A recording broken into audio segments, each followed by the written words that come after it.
Hello everyone! Ako nga pala si Angela at welcome sa podcast kung saan pag-uusapan natin ang healthy relationship or toxic relationship. Ano nga ba ang healthy relationship? Ang healthy relationship ay hindi perfect, walang relasyon na parang fairy tale 24/7.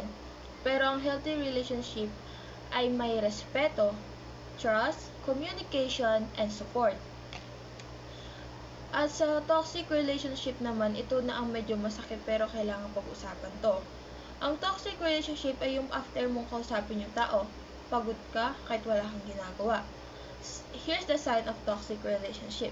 Controlling, like, bakit ganyan suot mo? Sino kausap mo? Bakit online ka? Manipulative, yung baliktad yung kwento lagi, ikaw pang nagiging masama kahit ikaw na nasasaktan. Walang respeto sa boundaries. Yung ayaw mo na pero pinipilit pa rin, hindi yan lambing.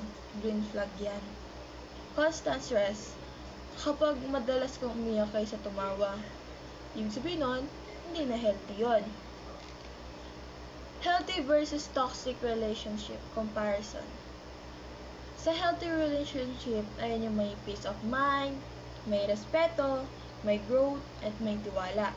Sa toxic relationship, ayan yung may kaba, may takot, may drama.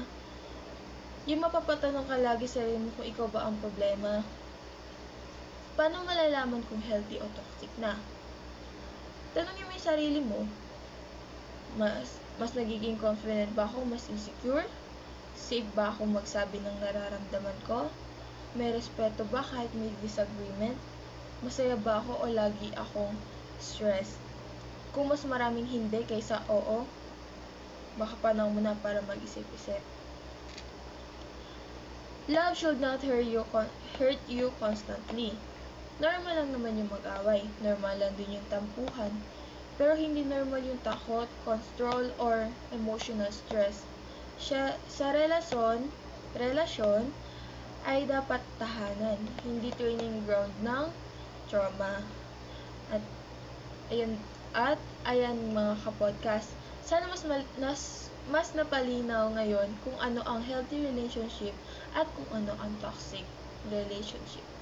Tandaan, hindi lahat ng nagtatagal ay healthy at hindi lahat ng iniwan ay pagkatalo.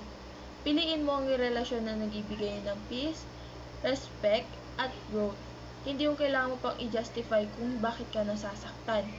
Muli, ako si Angela at itong episode na nagsabing, love should feel safe, not scary. Salamat sa pakikinig. Bye-bye!